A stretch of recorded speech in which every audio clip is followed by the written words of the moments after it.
Kathleen Stross, and today you are in for such a treat.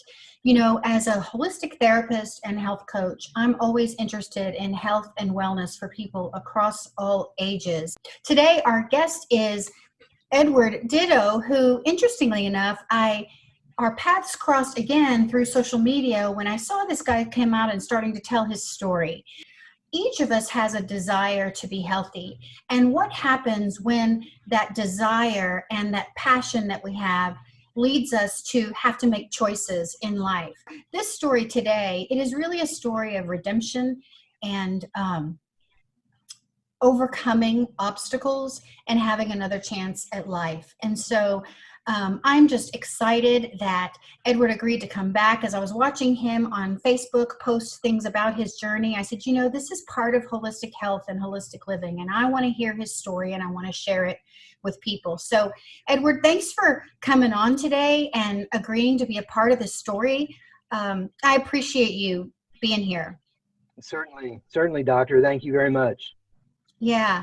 So, you know, I imagine that if you grew up in Richardson, Texas with me, you had a pretty good life growing up, right? Would you say?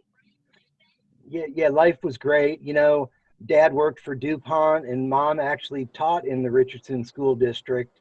So, you know, we were brought up around, you know, we had the same kind of background, totally, you know? Yeah, I think that's why I related to you so much because, you know, I grew up playing soccer against your high school and it was a great group of kids and we had everything. And when did you become really interested in health and wellness and fitness? Is that something you knew as a kid or when you went to school? Tell me about your experience with that. Well, you know, growing up, I started out playing soccer first and I was probably a big guy for playing soccer. So, you know, Dad had pushed football on me a little bit and I loved football. I loved watching football. So I started playing football in 6th grade and I was always bigger than the other kids. So it kind of went hand in hand. You know, the health and fitness part of it, you know, as I got older and wanted to get better at what I did, you know, you train harder and you learn your tips from Dad. In the weight set that was in his office, that's how it all started for me. And of course, you know, always having a big interest in the professional wrestling scene too. You see your stars like Hulk Hogan and the Ultimate Warrior, and as a little kid seeing that's kind of where that's where a lot of that came from in the beginning with me. Looking back, it's you know, Did I you want to still watch wrestle? wrestling to this.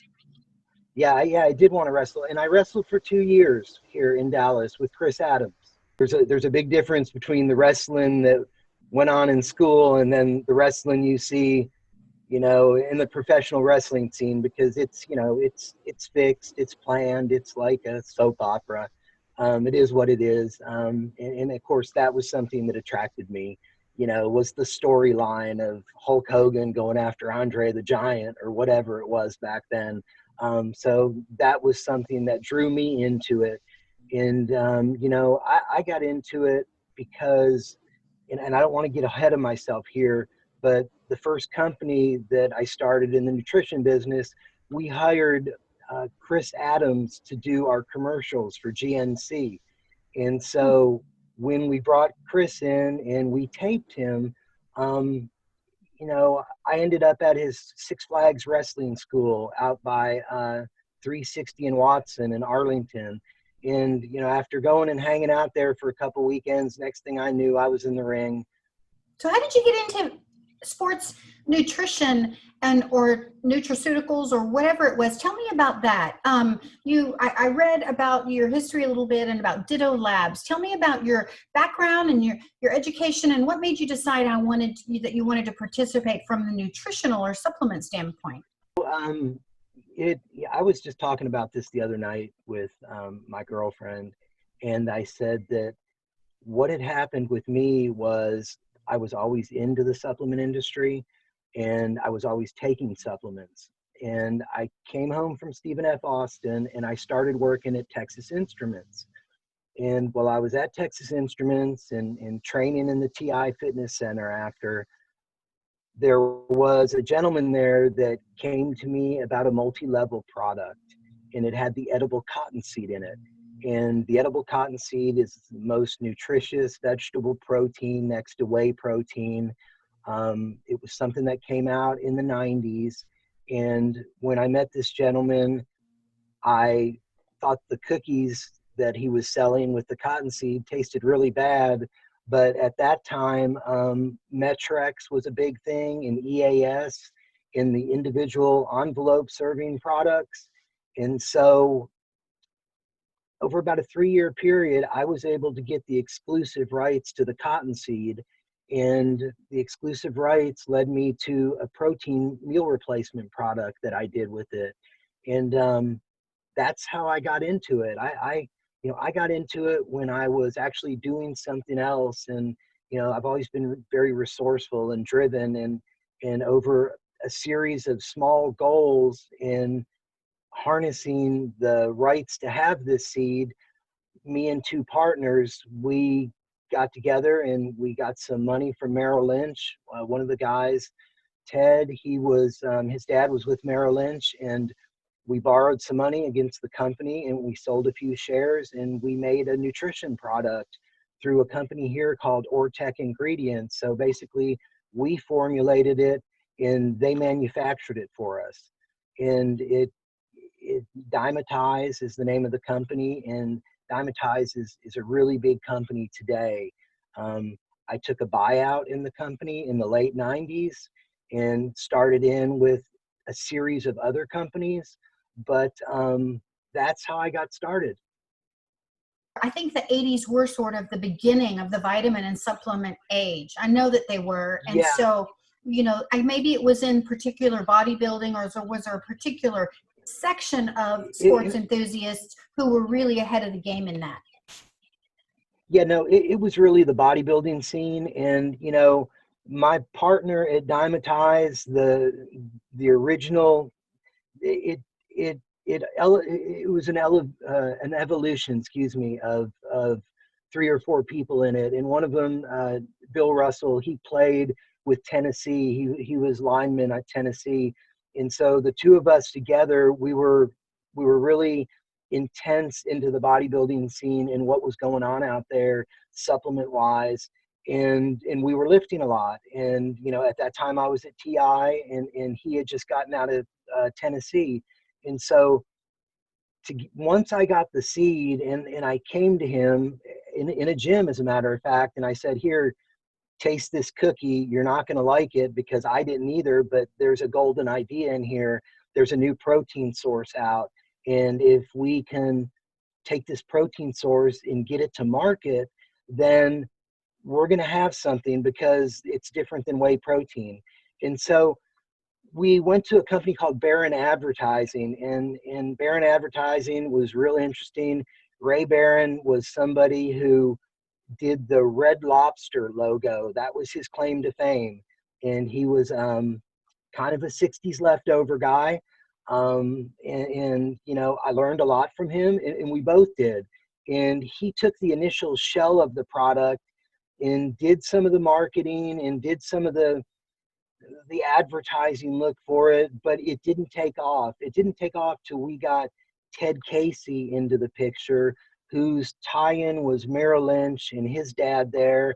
And then we got some money in it. And when we got the money in it and we put the money behind it, that's when we were able to secure not only a product that was really decent and tasty, but a series of athletes that could promote the product. And having the promotion of the product is one thing, but being able to take it out to the people and sell it and then have it tagged on with a successful bodybuilder is another thing. And just at that time, we were friends with a guy who's, legendary for the wrong reasons in this business. His name's Craig Titus. And we brought Craig in, and he was the #1 bodybuilding champion on the scene. And we brought him in before he was pro, and he turned pro with us. And so we had him on the back cover of Muscle Mag and Muscular Development magazine, and, doing that bodybuilder pose that they all do, holding that holy grail product up in front of them with a 1-800 number. And we were 2 months into the back of Muscular Development and Muscle Magazine, and we completely sold out of the product. We ran behind for a solid year trying to catch up. So when I think about those in the bodybuilding field, sometimes I wonder, are they really healthy? They're trying to maximize protein intake to build bulk. But back then, or in your experience, was the focus health, or was the focus appearance and bulk and results for show? I mean, that's always a good question that's asked. And as I've shared this and come out with my story, I've had a lot of people step up and say, Ed, I had no idea that there were as many drugs in the bodybuilding industry. And, I always tell people that, the bodybuilding industry is a lot like being a rock star, in the sense that you've got the best doctors around and you have the best chemicals.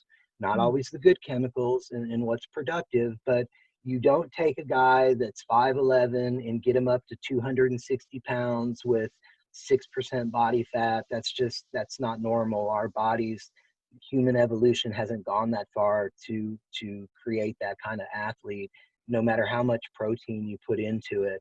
And that's a big problem in the bodybuilding industry. I know this last year at the Arnold Schwarzenegger Classic, they're actually starting to grade down on the physique for the first time, because the guys have just gotten too big on growth hormone, on several different steroids that aren't the basic steroids like DECA or testosterone. I mean, there's veterinarian steroids that are used, that stuff that you would give to a horse, or you would use on prize cattle to get them as big and bulky as you can. That's what a lot of these athletes use. This is confusing for people, because we have, if you go into a bookstore, which I know you can't now because of the pandemic, but I would go into Barnes and Noble and I'd get some coffee and sit and talk to people, and I would see all these muscle magazines. They're still out there, and you're standing there thinking, I want to get healthy, I want to get fit, and I want to look at these fitness models, male or female, on the cover of these magazines, and you think that's the goal. But what you're saying today is that's not necessarily natural, and maybe it's not necessarily healthy. Is that what you're saying? And then in some cases, maybe not necessarily legal?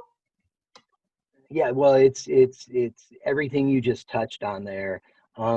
It's not healthy. There's been a number of guys in the industry and a number of my personal friends that have died from, heart conditions, or they take diuretics for a show to lose water weight.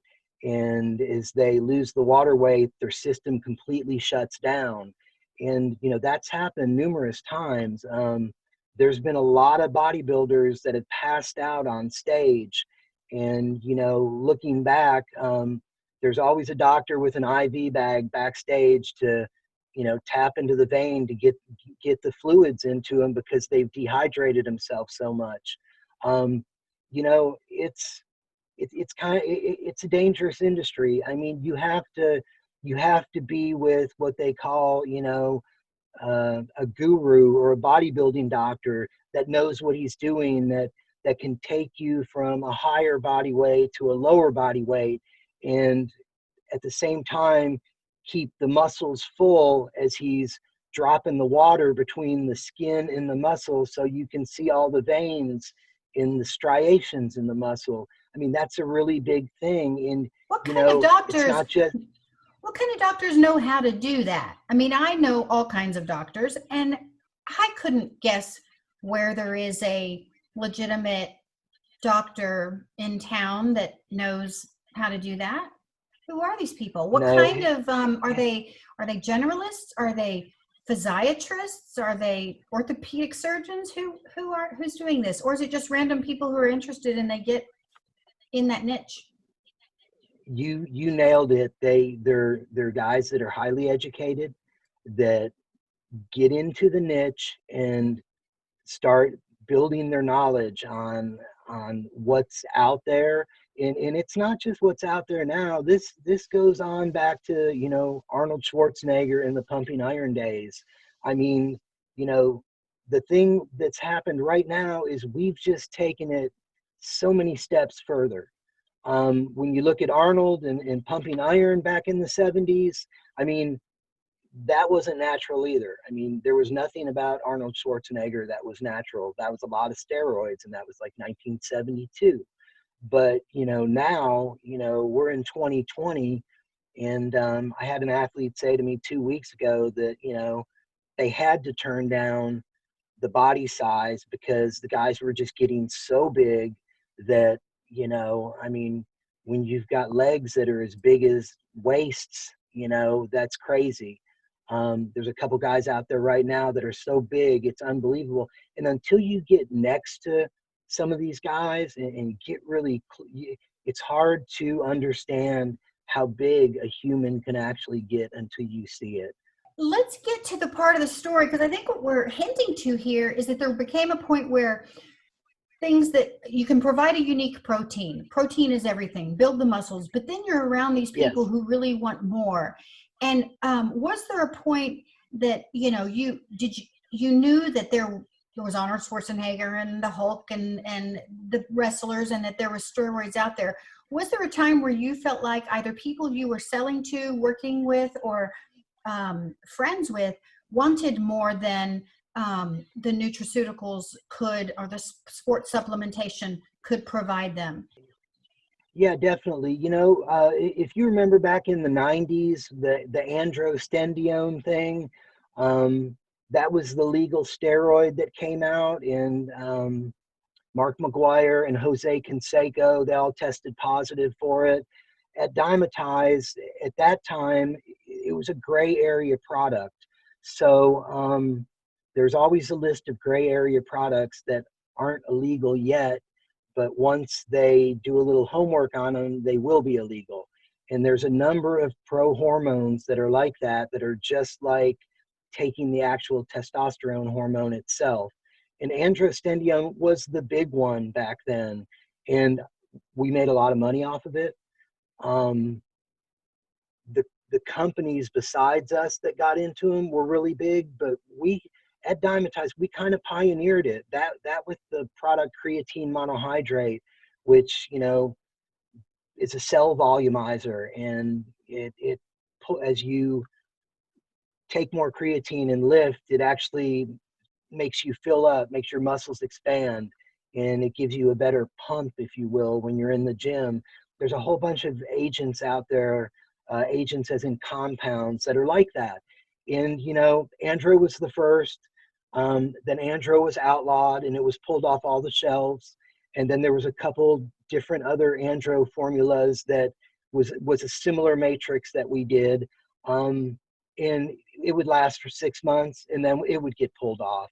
So you're always staying a step above what's going on out there, knowing that you need to maximize your profits and you need to keep your science within the company ahead of the game, because it's just like you said earlier, bigger, faster, stronger. And that's what athletes like, whether it's football or baseball or just the weekend bodybuilder. You know, some of the biggest bodybuilders in the world just started out as weekend warriors, and they got into it. They got a taste of what it's like to be up on stage, and that's a drug in itself. You know, there was one year that I competed, and it was one of the pictures I shared with you, and I got sixth place, and that was like way down the totem pole. But it was, you know, I still remember it like it was one of the greatest experiences of my life, just because you've got all these eyes upon you and you've taken all this time to prepare your physique to get to this one special level. And, you know, that one special level that you're going for, that look lasts for maybe 3 to 4 hours. And the body is completely changing over the course of 24 hours. You'll literally be taking in water and depleting sodium to make sure that all your abs are out and you've got as much vascularity in your body as you can get. That's a huge deal, you know, and that's, we go back to what the doctors do, and that's what the doctors are good at. They're good at depleting the sodium. They're the ones that can supply the diuretics like Lasix. Those are always key to how they look on stage, and it's definitely not just the men, you know. The female scene, the female bodybuilder uses just as much of the anabolic, you know, substances too. And that's another area that I know Joe Weider and his whole, you know, his whole company, they started judging down on the girls being too big and losing the femininity. And so they've changed the whole industry as of late to where there's a lot more cross training. It's no longer female bodybuilding, it's the physique division. So they've changed it up, changed the marketability, and it's helped. You know, it brings in a younger crowd because, I mean, let's face it, when you've got that much muscle on, it's a very small segment of the population that can identify with it. And, you know, that's why it's never gone really mainstream. I mean, it's very popular, but it's not as popular as football or even professional wrestling, you know, if you will. What you're enlightening me about is the fact that it doesn't start with using illegal substances. You're constantly staying ahead of the law, and so a substance can be within the law and with legal for a professional or amateur athlete, and then in 6 months, which is this very short amount of time, all of a sudden, as soon as the law catches up and they discover what is being used, they'll declare that it's illegal. Is that right? Do you feel like there were people who thought they were doing themselves good, or was there awareness as in the use of these steroids that, hey, I understand there are trade-offs. I know that this is potentially harmful, and I understand that they're illegal, but I don't want them to be illegal for me? You know, there's always a trade-off, and I don't care if it's the Olympics with Ben Johnson or Lyle Elzado, you know, back in the 90s, coming out of retirement at 40 and trying out for the Raiders, and looking how he looked, and then turning around and telling Sports Illustrated that he lied and he had used anabolic supplements. You know, that's something that nobody wants to tell anybody up front, because everybody wants to say that they're natural, but now there's so much water under the bridge that, you know, me specifically, I could never look at these guys on the magazines and ever think that they're natural at all. And that's why there's so many drug busts. And certainly what got me into trouble, you know, was the steroids and the other products that were used in the bodybuilding industry, from painkillers like Nubane and Stadol, that you took while you were training to train through the pain and train harder, and recover quicker. And another thing that goes in there is GHB, the gamma hydroxybutyric acid that was originally legal in the 80s, and then it was outlawed in the 90s. And that was a product that we also tried to stay ahead of for a while, because you could take it when you got done working out, you would go into a deep sleep, it would release your own growth hormones, and it would help you recover. But then people started using it for the wrong reasons. And when that happened, it became a date rape drug. And so it became synonymous with people putting it in people's drinks at bars when they weren't looking, and putting them into an almost comatose state where they didn't know what was going to be happening to them. You know, and that product came out of the bodybuilding industry once again. Yeah. Wow. You know, Wow. yeah. And, you know, it's the history on that product alone is pretty amazing. And when they raided my house, that was one of the products I had in my house. I had 155 grams of powdered GHB, and I didn't sell it. It was just me and my girlfriend at the time that competed. We both used it vigorously at the end of the day to put ourselves to sleep so we could get up early the next day and work and go to the gym and lead the lives we lead. You know, it went from being something that the first time I did it, I bought it on the shelves at GNC before Dymatize was even a plan in my head.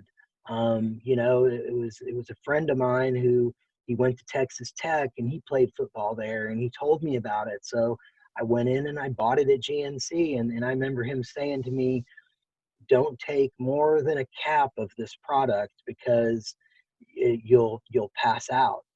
And of course, you know, I went out into the parking lot of Prestonwood Mall, where I got it from the GNC, and I took a little bit more than a cap, and security woke me up knocking on my door because I had been out for 2 hours, you know, sitting behind my wheel of my Camaro back then. You know, crazy, crazy So what stories. You know, it it is amazing story. Go ahead. I'm sorry. I didn't mean to interrupt you. Go ahead. you know, a good friend of mine that was one of the original endorsements for Dymatize. His name's Mike Scarcella. He was Mr. America, like the title Mr. America. He was a local guy here. He was the first guy we used at Dymatize, and he actually ended up dying from GHB in the hospital after being arrested. And I watched his life go down a really bad path. And it's very addictive. You know, that's a lot of it. Bodybuilding, the steroids, they're addictive because you get very used to seeing yourself in a certain way. With me, it was hard when I was arrested and I went into prison. For the first time in 25 years, my steroids were taken away. And the muscle mass that I lost was unbelievable. And today, 5 years later, I'm just finally getting comfortable with looking at myself in a mirror, because I was so used to seeing these cartoon proportions that the steroids put on. And certainly one of the pictures I've shared with you that you'll show later, that's, you know, that was like at the peak of my game right then. I was going to say, in what's funny, or it's not funny, but what's ironic is now you see all the low testosterone, low T male wellness clinics, and, you know, you go in there to get testosterone supplementation as, you know, a guy gets older, over 35 or whatever. And those were the products we were using. Just instead of 200 milligrams once a week, you know, I was probably doing 1,400 milligrams a week. You know, and so, you know, looking back now, it's one of the reasons that, you know, my own system got so used to the high levels of testosterone that my body doesn't produce its own testosterone anymore. So I'll be on a testosterone replacement the rest of my life. Now, it probably would have happened anyway, but it happened a lot sooner with me. Certainly, a good friend of mine, Dr. Pounders, had always said that it was usually men over 35, but you take a guy that's doing a lot of steroids and you go, that benchmark jumps way down, and you got guys that are 27, 28, and their systems are so blown to pieces by the enormous levels of testosterone they're putting in there that it's not producing anymore. So, you know, they go into male menopause real early.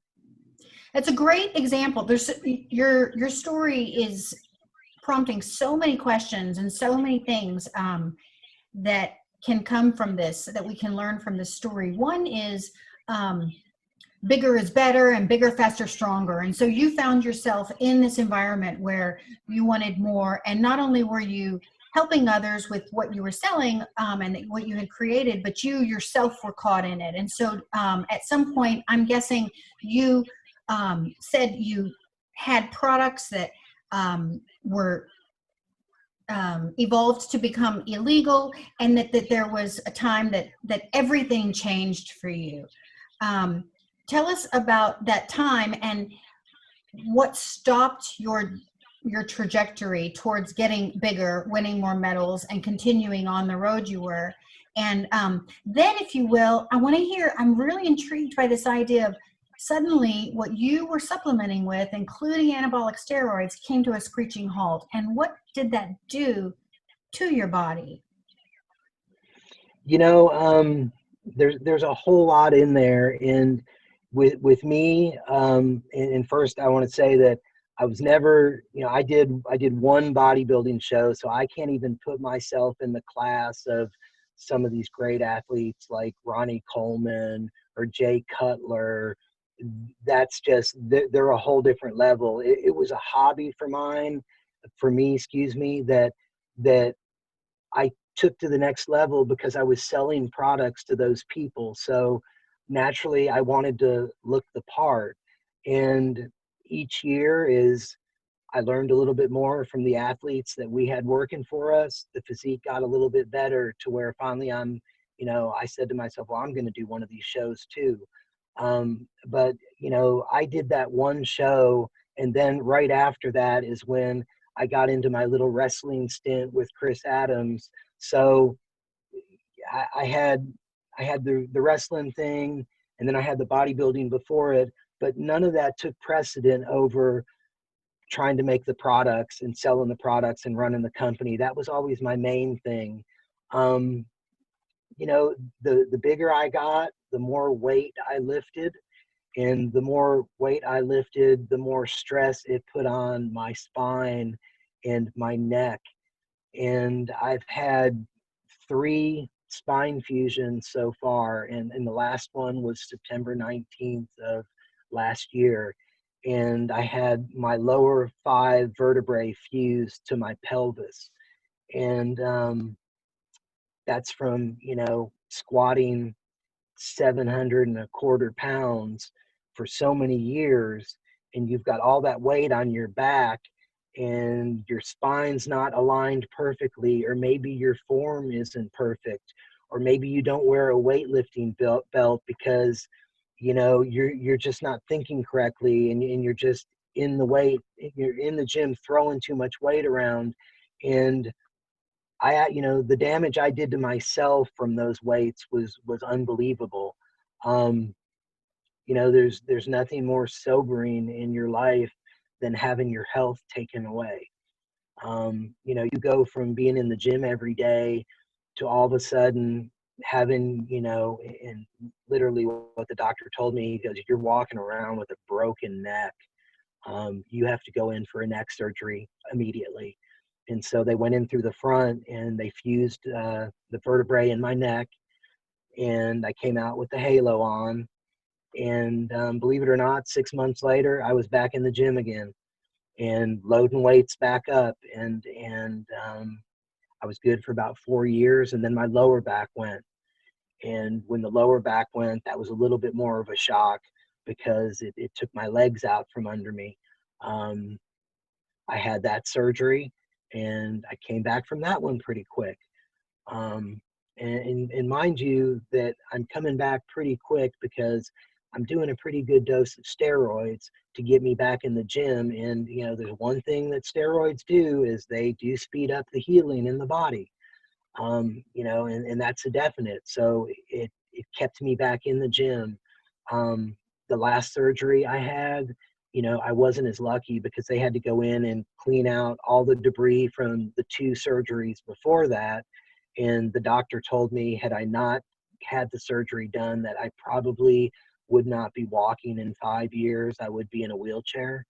And so, when you're 52 years old and you have a kid who's, 15 years old, and you think about being in a wheelchair, they pretty much make up your decision for you on that. And, that's the damage it did to me.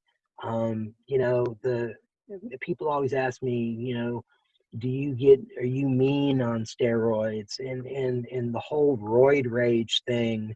Some people it's quite a significant change in the personality. And, you know, I always say if you're a jerk anyway, you're going to be a bigger jerk. I didn't really have those kind of problems. You know, I've always been pretty even keeled. I didn't go out and get in fights.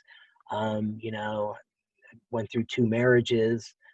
You know, probably spent way too much time in the gym and even more time in front of a mirror, you know, posing. And my dad always used to say that. He's like, why is it every time you take a picture, it looks like you're trying to hit a pose? And it was kind of a running joke between he and I. You know, God rest his soul. He was always a big inspiration to me. And even when, you know, and you know, you look up to your dad, and the first weight set I had was in my dad's office, right, you know, on La Manga, right across from Coit Road, right across from Coit Road in J.J. Pierce High School. And so that's where all my weightlifting started. And, you know, where it went from there, you know, I look back and if I would have sat on that bench in Dad's office and been able to look into the future about everything I was going to go through, from surgeries to buying illegal steroids to being in a bodybuilding industry where my top athlete at the time, when he was on the back cover of all these magazines, goes out and picks up a sale and distribution charge because he's selling steroids to the military bases in Virginia and Washington. And so, you know, and that was Craig Titus, and he ended up doing time for that. And I'll never forget the day that, you know, I'd never been in any trouble at all. And all of a sudden I get a call from an FBI agent, and he's telling me that we have, you know, we have circumstances to believe that you're moving anabolic steroids through your Dymatize product. And he did that to bait me into a conversation to go see him, because I knew there was no way that that was happening at our factory, because we were hand packing this ourselves. But what was going on was we would send 20 boxes out to Craig in Venice Beach, California, and he would open the boxes up and take the Dymatize out and load it with steroids and put Dymatize back on top of it and ship it out to the military bases. And so he actually, you know, he got in a lot of trouble. He did 2 years Fed time. And, but, you know, he's one of these guys that he went into the Feds, you know, in really good shape, and miraculously came out of the Feds in better shape and climbed way up the Olympia ladder until he and his wife Kelly Ryan actually ended up murdering their assistant. And he's in on a life charge right now, and I believe she got out last year. It was a crime of passion thing. But you know, that was one of the people that was, you know, he was one of my good friends back then, and he was the guy that we were paying to be on the back of our, you know, muscle mag and muscular development with our product logo, and promoting us. And, you know, we would bring him in for shows, and he would guest pose for the shows. And, you know, it was one of those shows that he came into, and, you know, it was actually the first show here in Dallas, and I picked him up at DFW Airport. And, you know, that's where, and I don't want to get off into a side subject, but that's where he introduced me to an injectable painkiller called Nubane. And, you know, once introduced to that product Nubane was in my life for 10 solid years until I was able to get it out of my life. So You know, you were around people who had been caught doing things and served time, and you knew these things were happening. Was there ever a time where you thought, that could be me, and I better change my tune because they're cracking down, and I need to clean up and fly straight and make sure that I'm within the law in every way possible so they could never associate with me? And what about that surprise day when you got the knock on the door? You know, the bodybuilding industry is kind of the Wild West. You don't have guys that are that big unless they're getting steroids. So there's always a number of people that are getting arrested in that industry. And some of them may do time, some of them may not do time. You know, the key is whether or not you're going to get caught and then start working with law enforcement and become a confidential informant. And that's how I got in trouble. Somebody had gotten busted, and they said that this guy that owns Dittoe Labs and has been the Dimetized president is selling steroids out of his house. Now, I never sold any steroids. My bodybuilders all did steroids, and we did them together, and we all shared our steroids. But everything else, you know, always made enough money the normal way. Now there are people that was their profession, that they're literally just a steroid dealer. And, you know, they get caught and they don't want to go behind bars. And so they turn and they roll on somebody else. And, you know, when they raided my house on September 11th, 2014, with my son at home with me, and they came in, the first thing they said to me was, give us three people and we'll let you go free. And they knew exactly who they wanted. And I just, you know, I said, no, what's happened here is on me. I'll take the weight of my crime that has been laid on me, but I'm not going to go take down this police officer who competes, or this doctor that, you know, has helped people out. That just wasn't an avenue I was going to go down. You know, I think that, you know, looking back, you know, when you do stuff like that, you always end up looking over your shoulder the rest of your life. And I wasn't about to do that, you know. So you And felt you like know, the thing someone was, ratted you, you felt like someone ratted you out in a plea bargain and you no, weren't about to do the same thing. Um, yeah, that's no, amazing. And no, in fact, no, in fact, my lawyer, you know, I mean, like, I was looking at the discovery about a week ago. The discovery is what they give you when you're taken into custody and you can see what's against you. And no, they literally named the informant, and they listed how they spent 8 months investigating my house and didn't come up with anything. And so the final week of the investigation, they did a search warrant on the trash that I put out at the curb, on Tuesdays and Thursdays. And, you know, I never thought about doing anything but throwing stuff out, you know, the normal way. And so when they went through my trash, they found steroid bottles, and they found syringes in an encased encampment, that I was using, and a couple other athletes that were using. And, you know, and then some recreational stuff like, you know, marijuana seeds or whatever. Um, but that's how I got in trouble. Was I put trash out at the curb, and they did a search warrant on my trash, and they found that, you know, there were used steroid products that were in my trash. And that entail with the confidential informant saying that I had drugs in my house was enough for them to serve me with a search warrant. And, you know, I had drugs in my house because that was the life I was leading back then. And, you know, I look back now being, you know, being the person I am, and I'm so dedicated to Narcotics Anonymous, and I've been sober, you know, since 2016. And I was asking for it, but I just didn't know I was asking for it because I had lived that way my whole life. My whole life being post getting out of college and stuff. Once I started doing steroids, especially pre-Dimetize, the first company, I just never wanted to not look big anymore. So I kept doing them, you know, and going into prison breaks that cycle. You know, there's no steroids in prison. You know, they don't even have weight sets in prison anymore like they used to. You go and you think that, oh, you're going to go into prison and lift weights and get in shape. And no, when I went into prison, I stayed in a cell for 4 years because my back was so bad. I probably did time the hardest way that you can do it.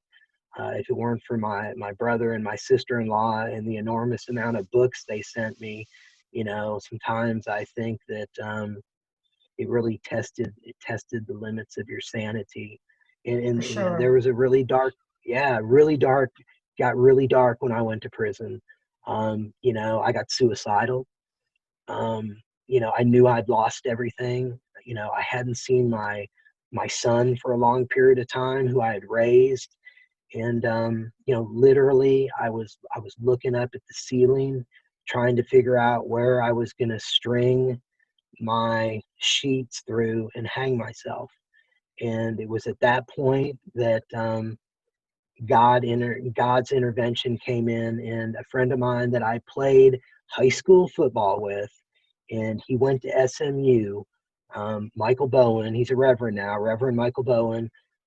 Out of the blue, I start getting postcards and a Bible from him. And it was at this really dark time, and he literally saved my life at that time, because I'm not sure if I would have made it the next 2.5 years, because I had a 10-year sentence. And so I thought I was going to do half of that for sure.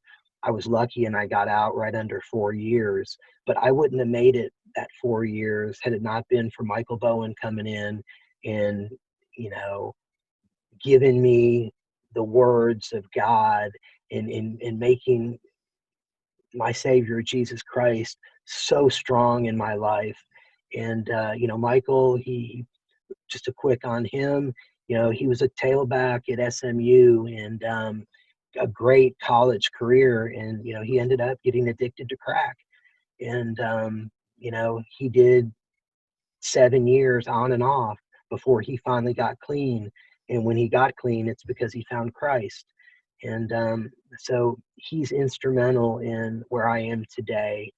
We're in constant contact. When you haven't seen somebody for 29 years, and all of a sudden, out of the blue, you hear back from them, and you hear of his journey, and you know that you're on your journey. Mhm. Emotional. I'm holding Mhm. back tears on that one right there. I'm just being honest with you.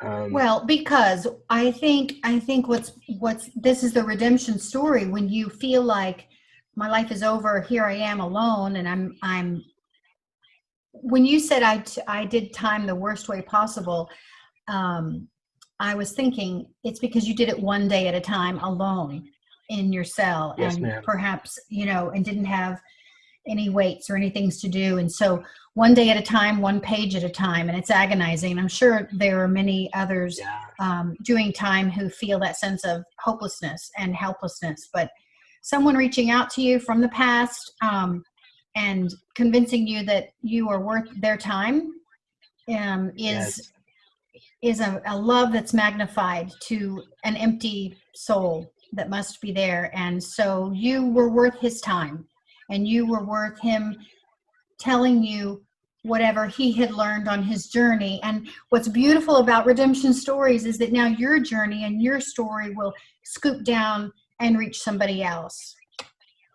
And that's where I take all the negatives that I've been through, and I knew when I heard from Michael that I was going to do something similar to him.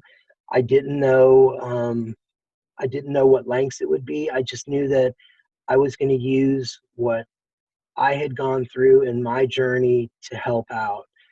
And so right now, 2 weeks ago, I was named director of Rusty Diamond's new division for men called Rusty Nails.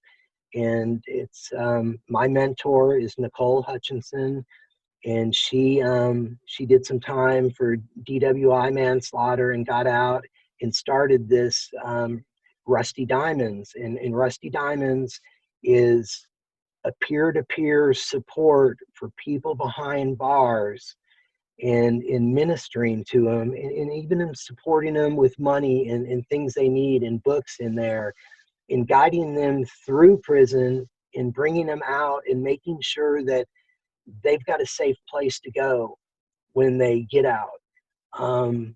And I found out about her through a company I was working with, and I was introduced to her, and over a period of a couple months of her looking into my story, and us meeting, you know, she said to me, okay, I'm going to bring you in, and you're going to head up the male side of this thing, and you're going to be you're going to do for the male population what I'm doing for the female population. And so it's new, it's just started, but you know, to give somebody hope behind bars where there's not a whole lot of hope, and to start guiding them before they even get out, helps guarantee that the chances are going to be a lot better that they're not going to go back in. I mean, you know, had I not had all the support that I've had since I got out, certainly I see how people end up back in the system, because you know, you get out, and with me, I lost everything. I got out with the shoes on my feet, and you know, I no longer had the cars and the house, and you know, I had all my stuff in a plastic bag, and it's very humbling. And you know, my family's been great. My brother and my mom are helping out tremendously, but a lot of people don't have a mom or a brother to help out. You know, there's a lot of broken families in there. There's a lot of people in prison that that you listen to their story and you think, you know, I don't even know how you made it this far. You know, they were maybe brought up in a home where dad was dealing drugs, and mom was an addict, or flip that around any other way. And they were brought Did you into get that to life, know and that's all.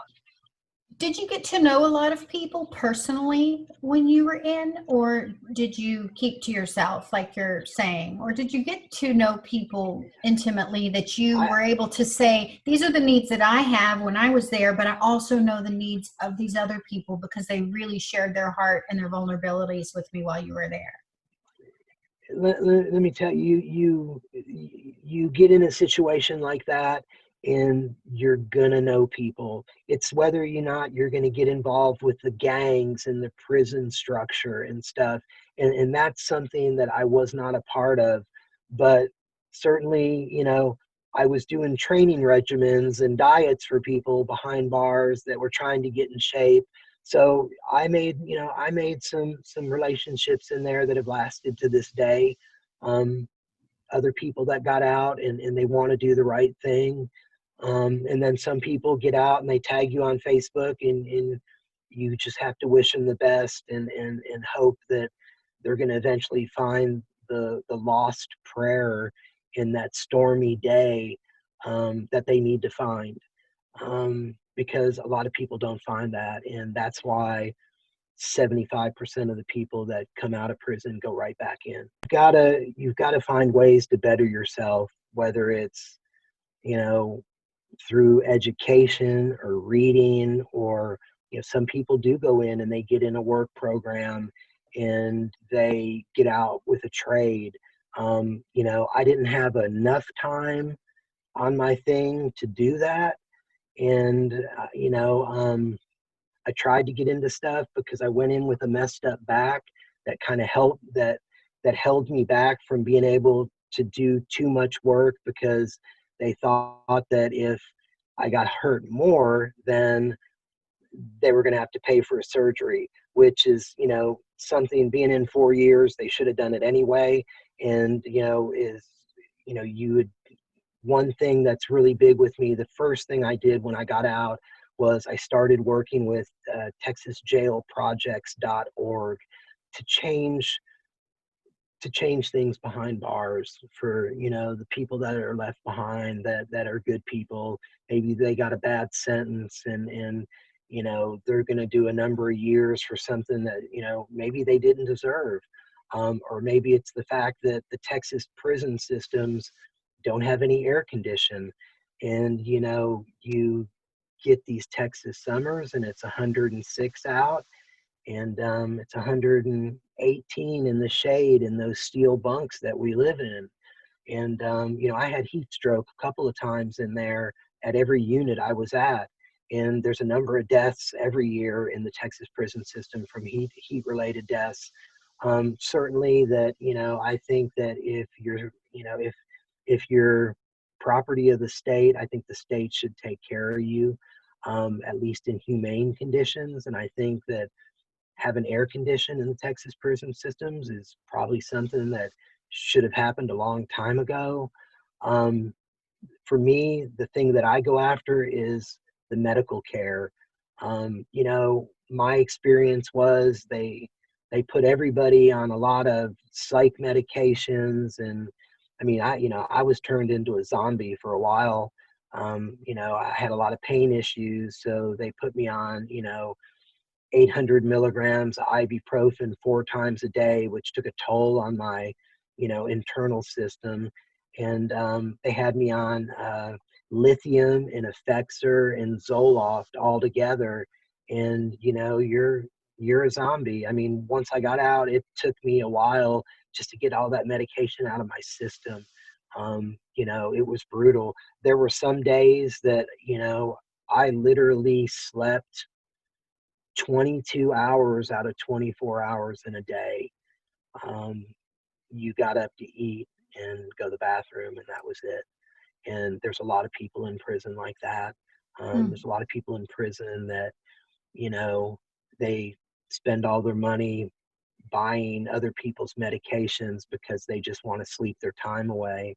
It's a big problem in the prison system, and it's hard to regulate, because really you got a bunch of people in there. There's a high number of people that are drug addicts in there. And so, whether it's the illegal drugs that the gangs bring in, like methamphetamine and heroin, you get in there and you have to make a choice. With me, I wasn't about to go in there and do anything that was going to prolong my sentence. And I had already picked up sobriety before I had gone in, and I knew what had destroyed my life and put me there. So I wasn't about to dabble in anything like that. Is there a real harsh division between those who are sober and those who are using? And is there pressure or discrimination against those who choose sobriety? Are there meetings every day? Yeah, there are meetings a couple times a week, but they tend to segregate the people that are, what they called in the God pod, which is, it was a faith-based part of the prison that separated you from all the other inmates, and you had to do an interview to get in there, and you were kind of protected from the element, so to speak. I never did that, because I found my faith through Michael Bowen about halfway through. And then by that time, I had already worked up who I was in there, and had a decent group of people that were looking out for me.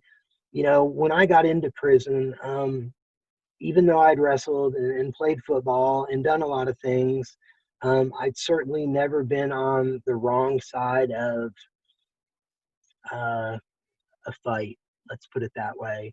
And I got beat up so bad 6 months into my sentence that, it took me a week to recover. I was literally laying on the ground asking God if I was going to make it through the beating that I was being given by these 2 Crip gang members.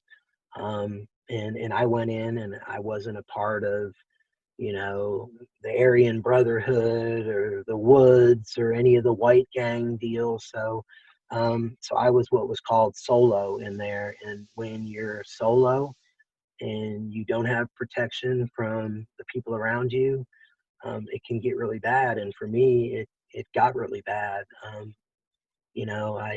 I still have, you know, a lot of post-traumatic stress stuff at night that I'm seeking therapy on. I wake up, you know, in a cold sweat, um, thinking I'm being beaten to death, and I'm not over it yet, you know. Mhm. And that was November 2016. So I appreciate your honesty and giving us a picture of what it looks like. And I think that the future is bright for you in terms of you being able to share the story about where you found yourself in a place that you didn't make a plan for in your early life, and what you did with it there, what you learned, and God will unveil a plan for you in the future. And so I think that Rusty Nails is doing an exciting, brave thing by bringing you on and expanding their ministry to the men, and with you in partnership with the Rusty Diamonds. I think that's an exciting time because you best yes, know what's needed. And I wish you tons of success in raising the support and encouragement that you guys need to continue to reach out to you, because what we're learning is, had someone not reached out to you, have you thought about what yeah, would have happened? yeah. If Michael Bowen would not have reached out to me, we wouldn't be having this discussion today. I wouldn't be here. My son would not have a father, and you know, my family, I would have been lost. I would have been lost in the prison system, and passed away in there. That's how bad it got for me, and it's by the grace of God that I'm here. And I mean, you know, you never realize what He can do for you until you get plugged into Him, and the grace He has shown me, and the mercy, Mm-hmm. incredible. You and I are the same. We are of Yes. the same value. We are created the same in His image. We have the same plan ahead of us for our lives if we choose to, you know, really take that opportunity and do with it. And so I feel a connection to you from the fact that we grew up in the same neighborhood, and that we had so many things in common growing up, and that a series of choices and decisions and fate and luck or bad luck or whatever it is that happens, that our journeys separated so much, but that holistic health is what my ministry and passion is, and is what now is yours too, taking care of the spiritual, mental, and emotional health of those inside so that they can get out and find health and wellness. And so it's just a great privilege to talk to you, and I look forward to staying in touch with you and being your friend. And would you come again and give us an update on your ministry and your life and how you're doing physically? I mean, even just, we could talk an hour about recovering from your back surgery and the compressive forces through your spine. I had such images of the weightlifting and what that's doing, you know, to your spine, and what we need to tell young people to keep them from having to learn the way you did. Yeah, that's the whole key right there, is saving the youngsters, and helping the youngsters out. You know, if one person is saved by my story, then that's one saved. And you know, I would love to come back. I could go into depth in some more areas for you, and certainly I appreciate, you know, you giving me this time to, you know, tell my story, man. I appreciate it. I know that there'll be lots of people who are going to look forward to it. And thank you so much. Stay in touch with me, okay? And God bless I you. will Godspeed. definitely. God, Okay. God bless you. Bye-bye. Thank you, ma'am. All right, doctor. Bye bye.